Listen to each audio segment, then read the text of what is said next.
Ever felt like you got more than you bargained for? Or perhaps signed on the dotted line without quite reading the fine print? Uh-huh.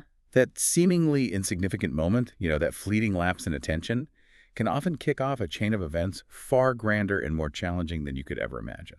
Because in today's deep dive, our protagonist does just that. He signs a contract without really a second glance, igniting a cascade of events that will not only test his hidden physical prowess, but also fundamentally challenge his deeply ingrained beliefs about the world, about trust, and most significantly, about people. Welcome back to the Deep Dive, where we take your source material and extract the most important nuggets of knowledge and insight, just for you. And today, we're really going to unpack a wild, action-packed ride from a screenplay titled Cameo Man, Our Mission. To peel back the intricate layers of its characters' minds, analyze their surprising and, well, often contradictory behavior patterns, and meticulously examine how this thrilling narrative measures up against classic storytelling structures, particularly the influential Save the Cat framework. So settle in, because by the end of this deep dive, you'll not only know the ins and outs of this thrilling story, understanding its twists and turns, but you'll also gain some fascinating practical insights into the very mechanics of compelling character development, the hidden motivations that drive human and even artificial behavior, and the fundamental architecture of a truly captivating narrative. Yeah, it's a journey that reveals how even the smallest initial oversight can lead to the biggest transformations. So let's set the stage for Ray Jack's world, and what an introduction it is. Our journey begins in a seemingly serene, affluent neighborhood where Ray's comfortable existence is about to be, well, violently disrupted. Right. He's presented with a mysterious delivery from Fredrickson Enterprises, his Uncle Eric's cutting-edge robotics and technology company. The delivery contains a contract, and Ray's initial reaction, or rather his lack of a reaction, is incredibly telling. It really is. He signs it, relinquishing all rights for a government-funded experiment involving Alexis Durant and the Andy, what we soon discover stands for Advanced Non-Death-Inducing Individual Units. A chilling detail, really, given their potential for harm. And he does all of this without truly reading a single word. It's fascinating how quickly this establishes Ray's before world. Yeah. It's more than just comfortable. It's sort of a golden cage of complacency. Yeah. This isn't merely about his wealth, but about a character who has maybe been insulated from consequences, fostering a kind of behavioral naivete. Okay. He's so used to things just working out that he's developed this casual disregard for details, a dangerous assumption that the fine print simply doesn't apply to him. Right. Which makes his initial encounter with the delivery man particularly insightful. Ray immediately offers a $100 bill to a delivery man who explicitly states his job isn't the type that solicits gratuity. Yeah, he says that clearly. Yet Ray insists, "I won't tell if you don't." This isn't just generosity, it's a casual assertion of his own way, a tendency to bend rules and a subtle display of his casual dominance, showing he believes his wealth and influence can override any standard procedure. He does, doesn't he? And this casual dominance is immediately followed by a crucial moment of impulsivity. Ray is even on the phone with his uncle Eric, the very person behind Fredrickson Enterprise. Right, the timing. And Eric actually suggests giving the contract a quick look-through. But Ray is too distracted. He just flips through the paper, muttering yada, yada, yada, blah, blah, completely uninterested in the details. What's his true, immediate priority? His TV show. He glances at his watch, exclaims, "Oh, crap, my show's coming on," Priorities. and signs the contract with an electric signature, seemingly more concerned with pressing play than understanding the potential ramifications of a government-funded experiment. And that single act, this prioritizing of immediate trivial gratification over significant, potentially life-altering information, is a major character flaw. It serves as the absolute catalyst for the entire story, setting in motion a sequence of events from which there is no turning back. Yeah, no going back. It's a fundamental behavioral pattern that will have immediate and, well, explosive consequences, forcing Ray to confront a reality where his casual disregard has very real violent repercussions. That's a powerful point. It truly demonstrates how quickly a single decision born from a character's inherent flaws can just unravel their entire reality. Absolutely. And in this narrative, the consequences are instantaneous and incredibly dramatic. No sooner does Ray hit send on that contract and begin looking for his remote than a humanoid android comes crashing through his living room window. Boom. Yeah, this isn't a slow burn or a gradual escalation. It's an instantaneous shattering of his tranquil world, a literal and figurative explosion of the complacent bubble he's been living in. And talk about an immediate, fascinating shift in behavior. Ray's initial reaction to this robotic intruder is surprisingly diplomatic. He attempts to de-escalate the situation, saying, let's talk about this, and violence is not the answer. Right, his first instinct isn't fighting. But when that doesn't work and the android continues its assault, throwing him around his own home, something profound clicks within him. It's like a light flickers on, revealing a completely different side to him. A side we had no idea existed. Exactly. He instantly assumes a fighting position and unleashes an astonishing, masterful display of martial arts. We learn he's proficient in an incredible array of disciplines. Ninjutsu, jujitsu, lama pai. Capoeira too, right? Yeah. And Myanmar combat, even a Navy SEAL blend of Filipino martial arts. Thai kickboxing, and Jeet Kune Do. It's quite the list. He defeats the android with his self-proclaimed kick-your-ass style. This profound and immediate switch from negotiation to highly skilled, decisive combat marks the narrative's break into two. This is that pivotal moment where the protagonist is literally and figuratively thrust from their ordinary world into the extraordinary, No questions. leaving no doubt that Ray's life will never be the same. His serene before world is instantly shattered, and he's propelled into a new, dangerous reality, a special world of unexpected demands and hidden threats. And the contrast. Yeah, the contrast between his initial verbal appeals and his almost immediate, highly effective physical response establishes a fascinating duality in Ray's character. He prefers peace and negotiation, and indeed, his dialogue suggests a moral leaning against violence. But he can fight. Oh, he absolutely can. Exceptionally well. It highlights his core strength, his surprising resilience, and hints at a disciplined past that belies his currently laid-back exterior. And then comes Alexis Durant. Right on cue. What's also immediately striking is her introduction. She walks up, clapping, completely unfazed by the destruction of Ray's home or the near-death experience he just had. She calmly states the trial run was successful. It's astonishing, isn't it? Her demeanor is utterly cold, detached, almost chillingly clinical. Ray, understandably bewildered, asks her, "You could have warned me, by the way," and her response only reinforces her alarming lack of empathy. What does she say? I did. Didn't you read the contract? It clearly stipulates that testing would begin immediately. She even dismisses Ray's concern that she could have gotten someone killed by stating, with absolute scientific precision, not a factor. The android is programmed to harm only you. Wow. That immediate dismissal of human consequences, her singular focus purely on the successful trial and data collection, highlights a deeply concerning psychological trait. It suggests a mind that prioritizes results and programming over human well-being. Establishing her as the antagonist, Right. At least initially. Yes, seemingly. From a psychological standpoint, even before her mental state deteriorates further, it suggests a profound disassociation, a mind that has either trained itself or is maybe inherently wired to prioritize logical outcomes over emotional empathy. It's a mindset often seen in fictional mad scientists' brilliant, but lacking a crucial human element. Okay, that makes sense. However, just as we think we have Alexis completely pegged as the singular, detached villain, the narrative throws a compelling curveball, complicating her role significantly. What happens? Alexis is examining the wires of the defeated android, noting that Ray shouldn't have been able to incapacitate it so easily when the android reactivates and completely unexpectedly attacks her, slamming her into the asphalt. Whoa.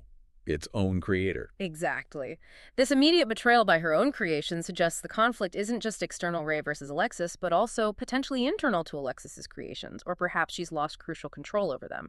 It immediately plants a seed of doubt regarding her absolute command. And then someone whisks her away. Yeah, Lexi, a technician, then arrives to quickly take Alexis away, implying a larger organization at play and adding to the mystery. That's a fantastic twist that immediately sets up a deeper, more complex conflict than we initially perceived. It suggests that even the antagonist isn't immune to the chaos she's unleashed. Right. Ray, seeing the escalating chaos and the layers of unanswered questions, doesn't hesitate.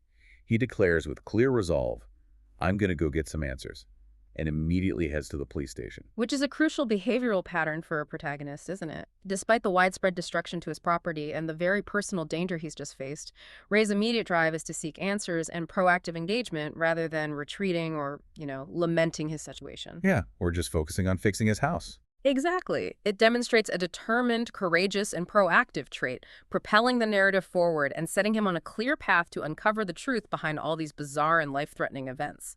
His internal compass has shifted from complacency to decisive action, demanding explanations for the sudden upheaval in his ordered world. Speaking of getting answers, our deep dive now takes us to another character, one who is also looking for answers and, perhaps more importantly, for meaningful action, in a world that seems determined to keep her confined to a very specific role, only a pilot. Ah, Julie Banks. Yes, we meet Julie Banks, a 29-year-old police pilot who is clearly frustrated with her commanding officer, Mike Moon.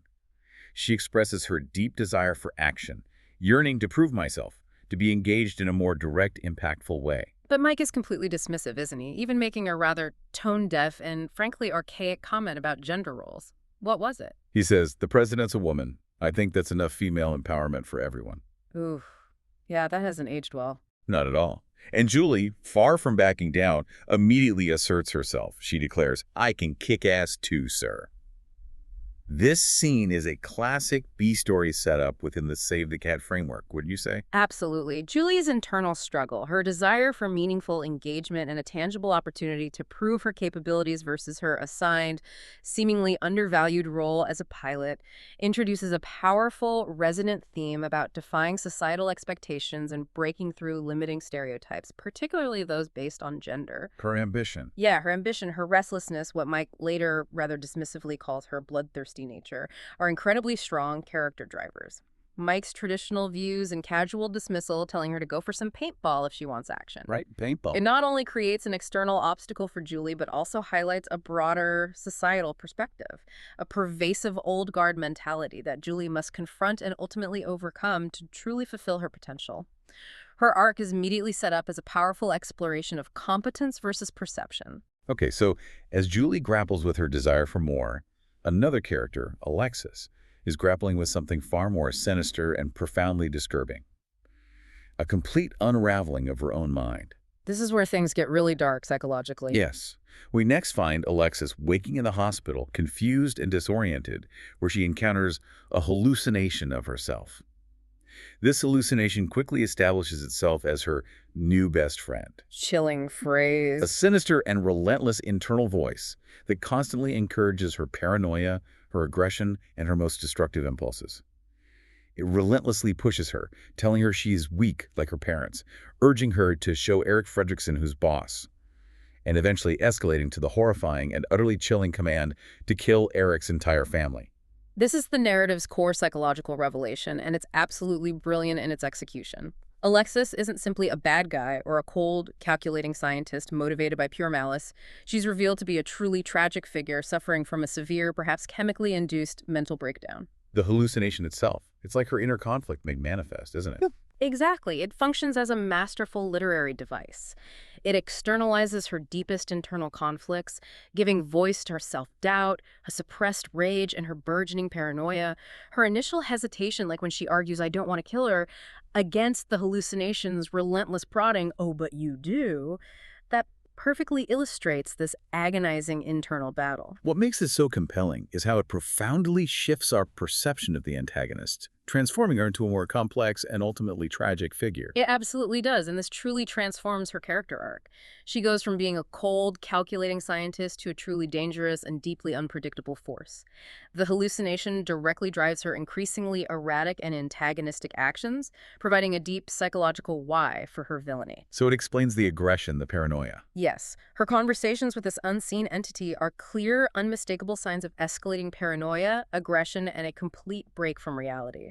The revelation of the hallucination makes her actions a consequence of a diseased mind rather than pure innate malice, adding a complex and deeply tragic layer to her character.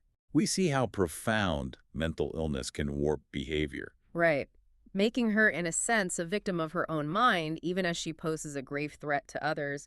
It forces us to grapple with the blurred lines between intentional villainy and the devastating impact of psychological affliction, enriching the narrative far beyond a simple good versus evil dynamic. While Alexis is battling her inner demons, Ray is also wrestling with some very particular personal demons, especially when it comes to his relationships with women. Ah, yes. The B story really kicks in here. And these aren't just minor quirks or preferences. They're deeply ingrained beliefs and behavioral patterns that profoundly shape his entire perspective on partnership and interdependence. We see this play out when he and Cody, his 16-year-old cousin, take a secret entrance to Eric's office. Right, trying to avoid ex-girlfriend. Exactly. Ray explains he doesn't want to run into them because, as he puts it, she can't take care of herself.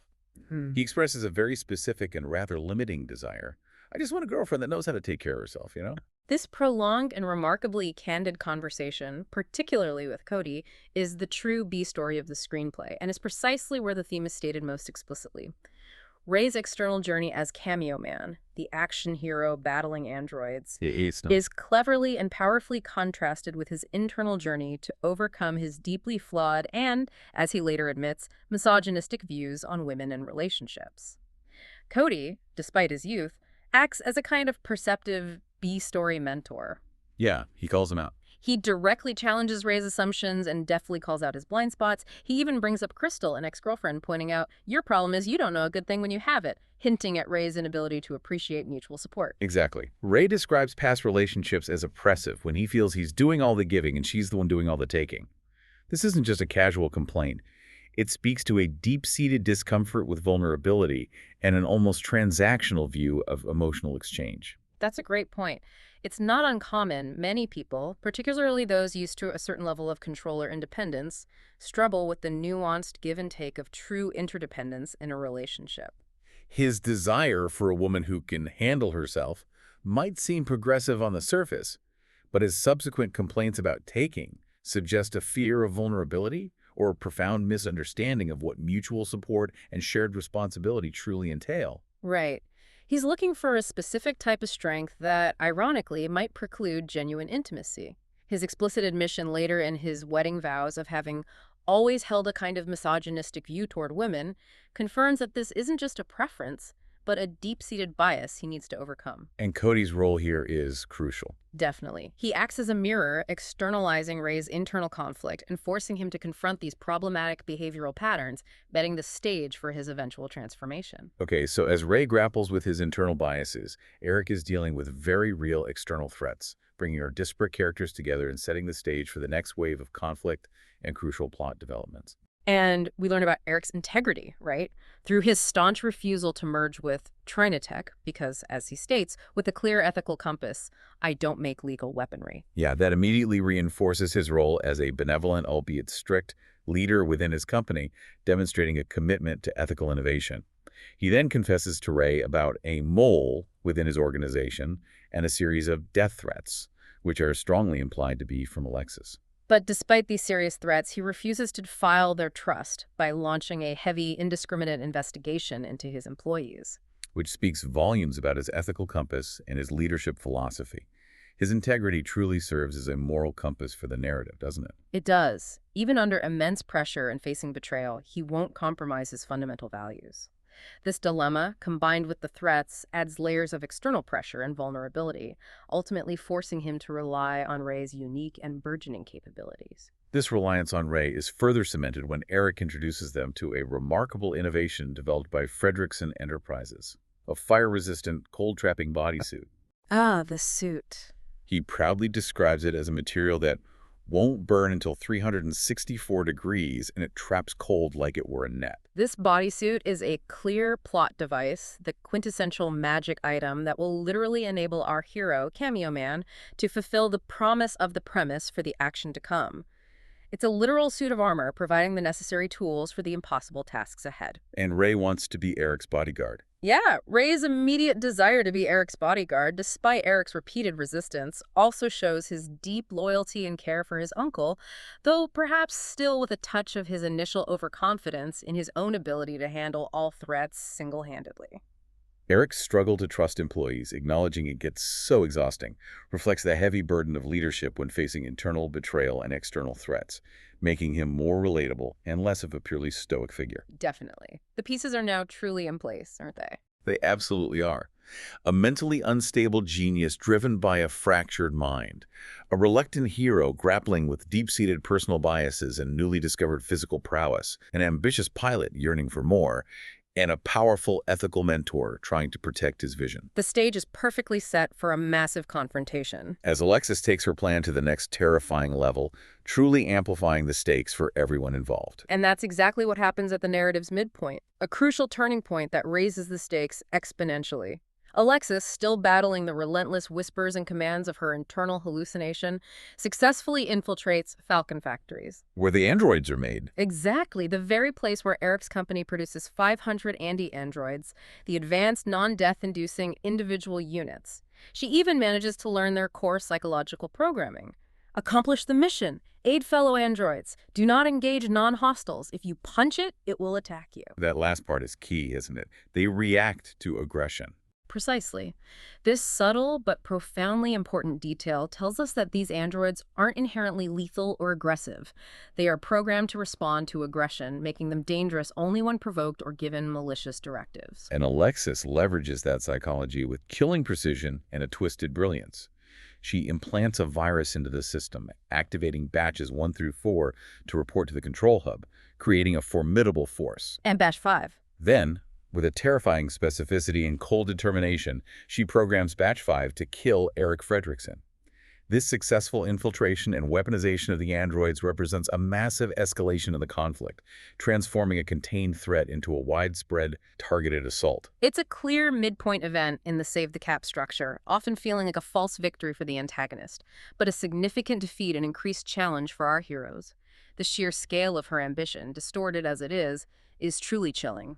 Her cunning in using the factory's own products against Eric, turning his creations into instruments of destruction, showcases her intellectual brilliance twisted to a destructive purpose. All fueled by her profound delusion. Her driven obsession, even while internally conflicted and battling her hallucination, highlights a key behavioral trait, a relentless pursuit of her warped objectives. And the android's mechanical directives, especially the "if you punch it, it will attack you" rule, demonstrates a chilling principle. Yeah, it shows how easily even non-death-inducing technology can be weaponized with altered programming or simply under duress, underscoring the critical importance of the intent behind the programming and the mental state of the programmer. It's a chilling reminder of technology's neutrality and how quickly it can be corrupted. With an army of androids unleashed, our heroes are thrown into a desperate battle at the Falcon factories. But this isn't just about fighting robots. It's about our characters finding their footing, solidifying their roles. And for Ray. And in Ray's case, it's about a crucial, subtle shift in his perspective on relationships and competence. Ray, Cody, Julie, and Freddy are thrust into chaotic combat with the activated androids, a true test of their individual and collective capabilities. This sequence truly delivers on the fun and games promise of the Save the Cat structure. We get to see our heroes in dynamic action, showcasing their diverse capabilities. What's particularly significant here is Julie's performance. She really steps up. She doesn't just pilot, she proves her exceptional combat skills, surprising Ray with her effectiveness in direct hand-to-hand situations. This directly challenges Ray's preconceived notions about women, especially his deeply ingrained bias about them needing to be saved or being unable to handle herself. It's a direct hit to his B story, right? Absolutely. This is a subtle but incredibly significant beat for Ray's B story development, directly chipping away at his flawed worldview. Her competence in a direct combat situation directly contradicts his assumptions, setting the stage for a tangible shift in his deep-seated behavioral pattern. It absolutely is. Her visible competence in a direct combat situation directly challenges his assumptions, forcing him to witness firsthand that strength and self-sufficiency can come in many forms and certainly isn't limited to his own definition. Meanwhile, Freddy, the factory owner, manages to reprogram one of the androids to assist them, Turning their tech back on them. exactly, showcasing a crucial pivot point. The battle is chaotic, leading to the androids escaping in purple buses, setting up the next phase of the chase.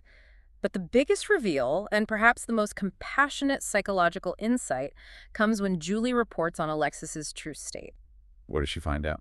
She confirms that Alexis is mentally deranged, talking with someone who wasn't in the room, and is likely affected by an experimental drug that causes paranoia, aggression, even hallucinations. And crucially, Crucially, Julie also reveals there is a counteragent for this drug. this revelation about Alexis's mental state completely reframes her entire character and the nature of the primary conflict. Her increased paranoia, aggression, and hallucinations are explained by a medical condition, a direct result of an experimental drug. Right. It shifts her from being a purely evil antagonist to a tragic figure who is suffering and, crucially, is in need of help. It adds a profound layer of tragedy to her character, making her villainy not born of inherent malice, but of a compromised mind. It opens the door for redemption. It does. It's a powerful psychological turn for an antagonist, making the conflict less about straightforward good versus evil, and more about overcoming a devastating illness and its manipulative influence. It asks the audience to consider empathy, even for those who cause immense harm, once their true motivations are revealed. The physical battle might be over, but the revelations about Alexis's mental state open up a new kind of challenge, a psychological one. And it's here that Ray, perhaps subconsciously, takes a significant step towards changing his own deep-seated behavioral patterns. How so? After the chaos at the factory, Ray takes a tangible step in his B story by inviting Julie to his place to look over the reports. Julie, keenly perceiving this as an invitation for something more, accepts. Okay, a potential date. It's a small, personal moment, a subtle pivot point, but it's a clear sign that Ray is actively engaging with a woman who directly contradicts his previous needy ex-girlfriend type. He's drawn to her demonstrated competence, whether he consciously realizes it or not. Indeed. It's a promising development for his internal arc. However, the narrative immediately throws a wrench into this budding connection, creating a powerful all-is-lost moment designed to push our hero to his absolute emotional and psychological limit. What happens?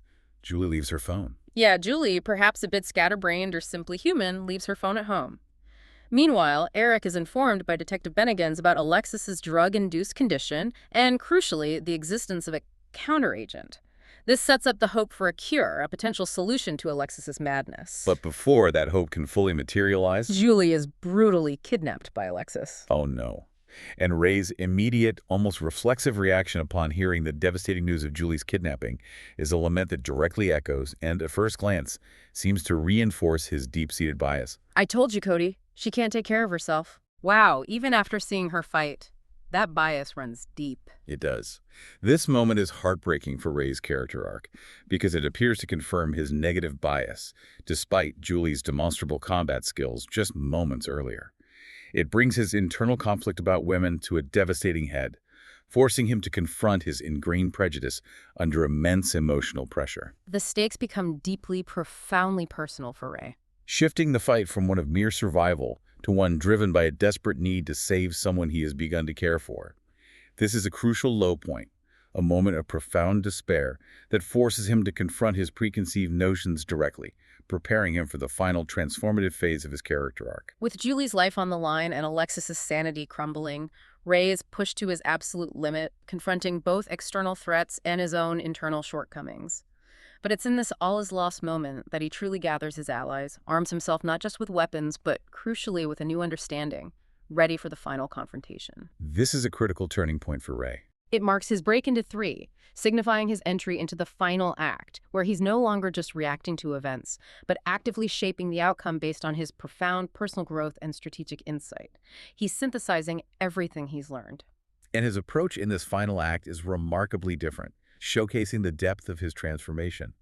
Eric, Ray, and Cody are gearing up in the armory, but Ray specifically selects a fast-acting sodium pentothal, aka truth serum gun.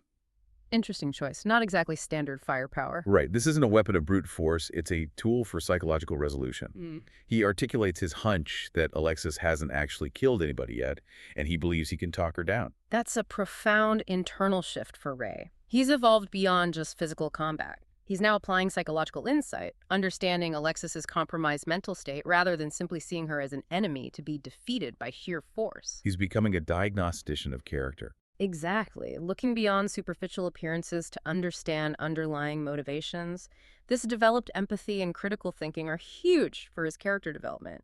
He's no longer just relying on his kick-your-ass style. He's embracing a more nuanced, compassionate form of heroism. And his growth extends beyond his new understanding of Alexis. He instructs Cody with clear and selfless intent, whatever happens to me, your priority is Eric. Got me.